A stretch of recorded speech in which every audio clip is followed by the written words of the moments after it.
Saudara, ada seorang penyair Indonesia yang saya pikir namanya cukup melegenda, yang bernama Khairin Anwar. Dalam sebuah karya ciptaan puisinya yang berjudul Aku, ia menuliskan satu kalimat yang cukup menarik. Di dalam puisi yang berjudul Aku, Khairin Anwar menuliskan, aku ingin hidup 1000 tahun lagi. Bapak Ibu, kita tahu kalau katanya aku ingin hidup 1000 tahun lagi, ini adalah sesuatu yang tidak mungkin terjadi. Sementara Bapak Ibu, kalau kita kembali kepada Alkitab, umur manusia yang paling tertinggi itu hanya terdapat kepada Metusalah. Metusalah, seorang yang hidup di dalam perjanjian lama, hidupnya ketika dia mati dipanggil Tuhan hanya berumur 969 tahun, belum 1000 tahun. Nah, kalau kita lihat di zaman sekarang Bapak Ibu, apalagi di Indonesia, di Konoha, Indonesia Bapak Ibu. Nah Bapak Ibu, kalau di Indonesia, menurut data statistik, kematian semakin lama umur manusia semakin pendek. 60, 70.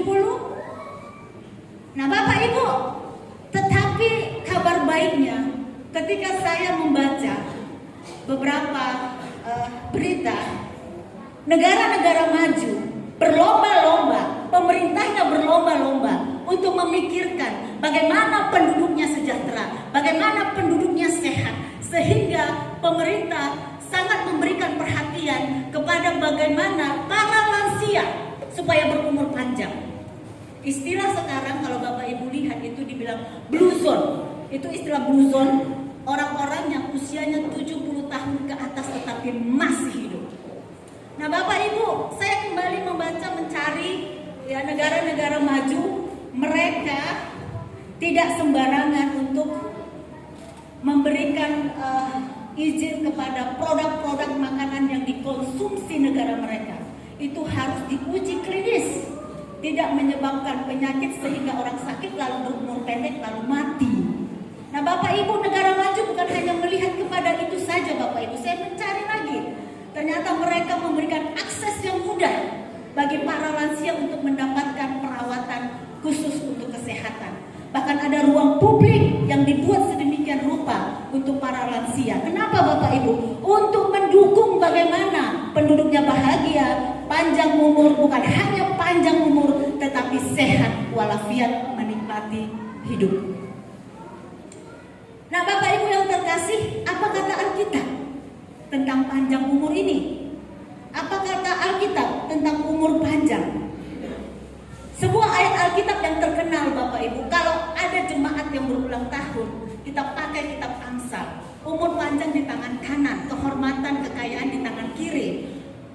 Pandangan orang Kristen, umur panjang itu adalah berkat dari Tuhan. Umur panjang itu adalah harapan. Itu kata Alkitab. Nah saudara, saat ini sama-sama kita melihat, sama-sama kita dipertontonkan tadi parodi yang bisa diberikan secara singkat oleh P3MI. Tuhan, pemilik segala sesuatunya, yang menentukan panjang pendek, besar panjang umur seseorang. Ternyata Alkitab menuliskan Yesus mati pada usia 33 tahun. Kalau kita melihat khotbah Pak Pendeta kemarin, 33 tahun ini mate pombel, mate makar, atau mate bagaimana? Cuman Bapak Ibu, sekali lagi, kalau katanya dalam suku orang Batak itu mamuli bolon apa? Nah itu katanya yang mulia, kematian yang mulia, panjang umur, sudah beranak cucu. Nah Bapak Ibu, Yesus Tuhan yang menentukan panjang pendeknya umur seseorang. Alkitab mengatakan dia mati di usia 33 tahun, tetapi untung dia bukan dari suku Batak. Bagaimanapun cara matinya, dia kematian yang tetap mulia. 33 tahun. Saudara yang terkasih di dalam Kristus Yesus, passion ketiga, kalau kita yang hadir, saya sangat tertarik dengan apa yang dikatakan Pak Pendeta. Katanya tidak secara kebetulan jari kita ini hurufnya huruf N. Itu sebenarnya mengingatkan kita semua yang hidup ada waktunya untuk mati. Nah saudara, kita fokus tentang bagaimana kematian Tuhan. Yang saya percaya kita datang dari rumah masing-masing ke tempat ini untuk kembali merenungkan secara pribadi, secara kolektif bagaimana Tuhan sudah mati untuk kita. Saudaraku yang terkasih, Yesus tahu dia akan mati muda. Kalau kategori 33 tahun ini adalah usia produktif, artinya 33 tahun ini masih muda, masih banyak yang mau dikerjakan, masih bisa banyak yang mau dicapai. Tetapi Tuhan mati di usia 33 tahun. Nah saudara, yang menariknya, Tuhan tahu dia akan mati. Dan dia tahu kota Yerusalem yang menyambut dia sebagai raja, disitulah dia akan mati. Ketika perjamuan makan terakhir, Tuhan menyiaratkan kembali kepada murid-muridnya bahwa sebentar lagi dia akan mengakhiri hidupnya. Tetapi para murid belum memahami, belum mengerti apa yang dimaksudkan oleh tuannya.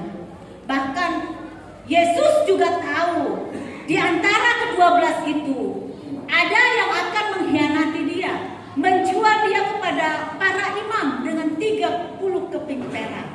Dan Yesus berusaha menegur supaya Yudas tidak menjalankan niat jahatnya sehingga dia tidak binasa. Tetapi memang Yudas sudah menyerahkan dirinya kepada iblis. Teguran gurunya terakhir kali pun tidak digubrisnya, diabaikannya sehingga dia menjalankan niat jahatnya. Nah Bapak Ibu yang terkasih, Yesus kita mengikuti Passion 1, Passion 2, Passion 3. Kalau Kamis Putih itu lebih kepada pembasuhan kaki. Setelah Yesus membasuh kaki murid-muridnya, lalu dia pergi ke Getsemani, dan di Getsemani dini hari terjadilah penangkapan. Lalu dimasukkanlah Yesus ke pengadilan mahkamah agama untuk diadili. Begitu kronologinya Bapak Ibu. Nah saudara, ada 2 poin yang mau saya sampaikan untuk khotbah Jumat Agung bagi kita saat ini. Yang pertama Bapak Ibu, Minggu Palmarum, minggu yang kemarin kita bersama-sama ikuti, adalah di mana penduduk Yerusalem menyambut Yesus sebagai raja. Yesus dieluk-elukan ketika masuk ke kota Yerusalem. Mereka mengatakan, Hosana, diberkatilah dia yang datang dalam nama Tuhan, dialah raja. Nah Bapak Ibu, selang mereka menantikan, yang mereka berpikir Yesus ini akan menjadi raja bagi mereka, tetapi mereka melihat Yesus tidak melakukan apa-apa. Alkitab mengatakan memang Tuhan ketika berada di kota Yerusalem, dia memilih tidak melakukan mukjizat apapun. Sehingga penduduk Yerusalem sudah melihat, benar gak ini raja yang kita tunggu? Benar gak ini seperti yang kita sambut, dia adalah raja yang membebaskan kita dari tirani? Nah Bapak Ibu, sehingga akhirnya saudaraku, yang terjadi di dalam pengadilan agama, mereka yang mengatakan, Yesus engkau raja, engkau hosana bagi kami. Orang yang sama penduduk Yerusalem juga yang mengatakan, bebaskan Barnabas bagi kami, salingkan dia. Mereka kecewa, Yesus tidak melakukan apa-apa, Yesus tidak menunjukkan mujizat apapun. Bukan ini raja yang kami tunggu. Saudara yang terkasih, kadangkala Tuhan membiarkan kita untuk menguji iman kita, untuk kita belajar tentang diri kita, belajar tentang keimanan kita, belajar terus untuk mengenal siapa Tuhan yang kita percaya. Ketika sesuatu yang kita harapkan tidak terwujud dalam diri Tuhan yang kita pikirkan, Bapak Ibu jangan pernah berhenti. Nah saudara, kadangkala ketika kita tidak melihat jawaban doa kita, yang kita lakukan, kita marah kepada Tuhan. lalu mengatakan Tuhan tidak adil. Mengapa terjadi dalam keluargaku? Kenapa bukan di keluarga orang? Kenapa mesti sakit penyakit ini ada padaku? Bapak Ibu, banyak sekali persoalan-persoalan hidup yang mungkin kadang Tuhan akan pakai itu untuk melihat, menguji apakah kita tetap mempercayai Yesus itu sebagai Raja. Saudara, ada banyak orang di luar sana, ketika jawaban doa tidak dijawab, ketika di sesuatu yang terjadi tidak sesuai dengan apa yang dia pikirkan, dia mulai marah kepada Tuhan. Bapak Ibu, sering sekali ketika marah kecewa kepada Tuhan, mulai kendor untuk melayani, mulai renggang di dalam berdoa, mulai kendor untuk beribadah kepada Tuhan. Saudara, itulah yang terjadi bagi penduduk Yerusalem. Mereka tidak memiliki pemahaman yang benar akan diri Yesus. Ketika mereka melihat ini Yesus tidak bisa berbuat apa-apa, mereka meninggalkannya lalu mengatakan, salibkan dia. Dia bukan raja. Padahal sebenarnya Yesus adalah raja. Yesus memilih tidak membuat mukjizat apapun. Bagi Pontius Pilatus, seorang Romawi, enggak ada ngaruhnya, tidak ada ruginya, sehingga dia menuliskan di atas salib Yesus satu tulisan yang mengatakan, mari kita lihat ayat yang 19 Bapak Ibu. Kita baca bersama-sama. Kita baca bersama-sama Bapak Ibu. Dan Pilatus menyuruh memasang juga tulisan di atas kayu Yesus. Bunyinya, Yesus orang Nazaret, Raja orang Yahudi. Ya, bagi Pontius Pilatus, pejabat Romawi, malah justru ini satu peluang untuk mengolok-olok orang Yahudi. Kau bilang ini raja kalian, lihat tidak berdaya, lihat tidak ada apa-apanya. Ini satu kesempatan bagi Pontius Pilatus untuk memperlihatkan kepada orang Israel, raja yang kau sebut tidak ada apa-apanya. Saudara, sehingga para imam protes, jangan tulis itu Pontius. Tapi Pilatus mengatakan tidak, apa yang kutulis tetap tertulis. Bagi dia malah justru menguntungkan bagi pihak Romawi. Inilah rajamu, tidak berkutik, tidak berdaya, sebentar lagi akan mati. Kemana harapan kalian? Saudaraku yang terkasih, kisah tidak sampai berhenti di situ. Tentunya, Bapak Ibu, mari kita lihat ayat ke-28. Ayat ke-28 kita lihat. Di situ Yesus menunjukkan sisi kemanusiaannya. Secara manusia dia mengatakan, aku haus. Lalu para prajurit mengambil anggur asam. Bapak Ibu tahu anggur asam ya? Asam. Ya, asam.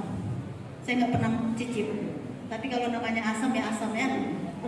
Tetapi Bapak Ibu, yang lebih ada di Injil Lukas, anggur asam itu dicampur dengan empedu. Empedu itu pahit ya Bapak Ibu. Sudah anggur asam, lalu dicelupkan, dicampur dengan empedu, itulah dibasahi ke mulut Tuhan Yesus. Bapak Ibu bisa bayangkan rasanya seperti apa. Saudara, itu kisah di dalam Alkitab.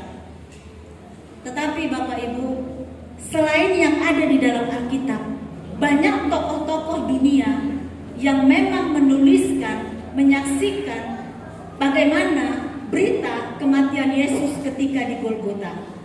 Bapak Ibu, ada beberapa sejarawan yang menuliskan bagaimana kematian Tuhan Yesus, tetapi dia tidak percaya Yesus adalah Tuhan.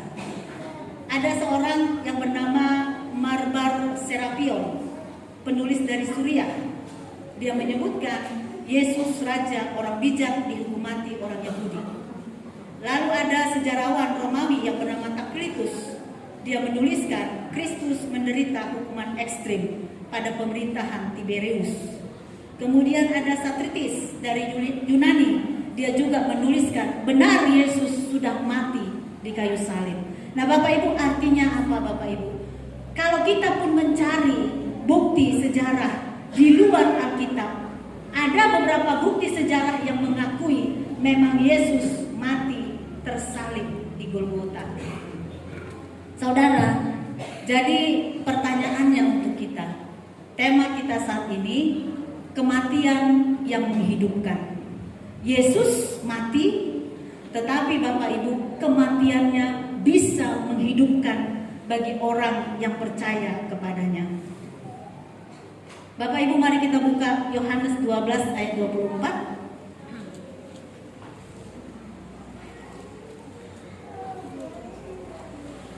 Mungkin nanti multimedia bisa tayangkan gambarnya nanti ya ada. Yohanes 12 ayat 24. Kita baca bersama-sama Bapak Ibu. Aku berkata kepadamu, sesungguhnya jika biji gandum tidak jatuh ke dalam tanah dan mati, ia tetap satu biji saja. Tetapi jika ia mati, ia akan menghasilkan banyak buah. Bapak Ibu, ini Yesus mengatakan tentang kediriannya. Boleh gambarnya? Yesus mengatakan tentang kediriannya. Ya, dia ibaratkan benih gandum yang jatuh ke tanah. Benih itu harus mati supaya akhirnya akan muncul kehidupan. Nah, Bapak Ibu, next.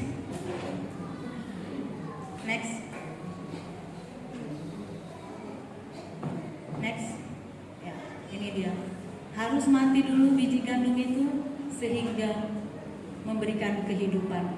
Saudara, jadi apa arti dari kematian Yesus yang akhirnya menghidupkan? Yesus yang mati di kayu salib akan menghidupkan orang yang percaya kepadanya. Yesus yang mati di kayu salib akan memberi kesembuhan bagi setiap orang yang percaya kepadanya. Kayu salib memiliki kuasa yang lebih besar dari segala sesuatunya. Bapak Ibu, jangan pernah kendor di dalam percaya kepada Dia. Dia mati di kayu salib supaya kita hidup. Dia mati di kayu salib supaya kita sembuh. Dia mati di kayu salib supaya kita memperoleh kelegaan. Bapak Ibu, Yesus mati di kayu salib supaya kita hidup. Mari kita bersatu.